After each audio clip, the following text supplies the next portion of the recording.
en lien avec la bibliothèque municipale Georges Brassens, une association, POSSI 33, les maisons de l'enfance, et dont les jeunes représentants ont lu un certain nombre de bandes dessinées et viendront remettre leur prix dans quelques instants, accompagnés par un moins jeune adjoint que les jeunes qui ont déterminé le lauréat.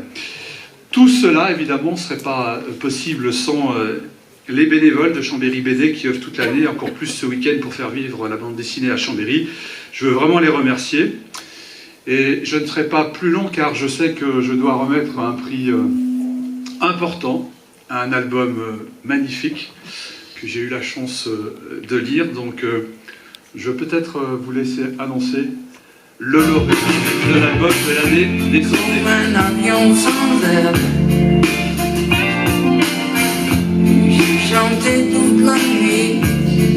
Eh bien, nous avons le plaisir de décerner cet album de l'année à Nicolaï Pinero pour Un avion sans aile.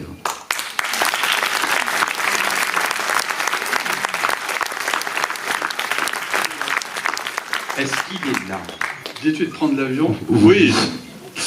Donc, Monsieur Pinero est illustrateur, dessinateur et scénariste, donc un artiste complet. Cet ouvrage a été écrit avec Duval et félicitations.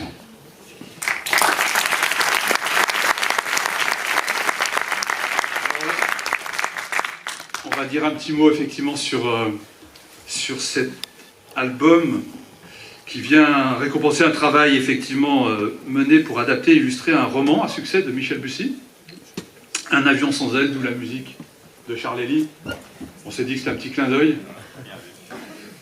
Les gens de 30, 40 ou 50 ans, ça les replonge un petit peu dans leur jeunesse également, ce magnifique succès de Charles Elie. Alors votre ouvrage raconte l'histoire d'un nourrisson, survivante miraculée à la suite d'un crash d'un avion de Turkish Airlines, si ma mémoire est bonne, qui se crache sur le mont Terrible, dans le Haut-Jura. Il y a 2 nourrissons dans l'avion, il y a un survivant, et évidemment, lequel des nourrissons est vivant et est relié à quelle famille. Et vont s'affronter pendant 18 ans 2 familles, une d'une très haute bourgeoisie parisienne, et puis des vendeurs de frites dans une baraque à frites, même dans un tube Citroën. Ça doit être un HY, hein, si le dessin est bien fait, c'est ça? Voilà.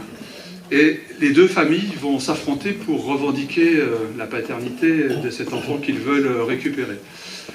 Il y a un détective privé, Grand-Duc, qui va tenter de retrouver la véritable identité de cet enfant, Libellule, que les journalistes appellent ainsi Lily, et jusqu'à la dernière page, le suspense est intense pour savoir avec quelle famille Lily finalement va reconstituer son passé. Alors, ça montre que sur ces 18 premières années, j'allais dire, la vie n'est pas un long fleuve tranquille pour elle.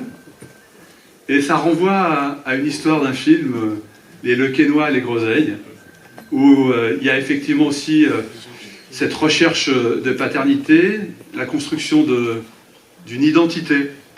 Et au-delà du suspense, moi j'ai trouvé intéressant la question sociale de cette bande dessinée, qui est finement abordée dans votre ouvrage, qui fait aussi apparaître la cruauté de l'injustice, et sans caricature, il fait ressentir effectivement à chacun combien les faibles et les forts ne luttent pas à armes égales.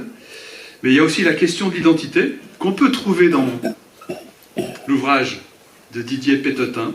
Comment se construire finalement un avenir sans savoir d'où l'on vient, ni même où l'on est?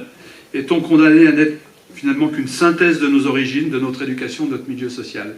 Donc il y a ce suspense de savoir finalement qui elle est vraiment, mais il y a aussi des questions profondes qui sont traitées dans cette très belle bande dessinée. Je n'ai pas lu le livre de Michel Bussy, donc je ne sais pas si vous avez été complètement fidèle, mais en tout état de cause, on plonge dedans et on a envie d'aller jusqu'au bout.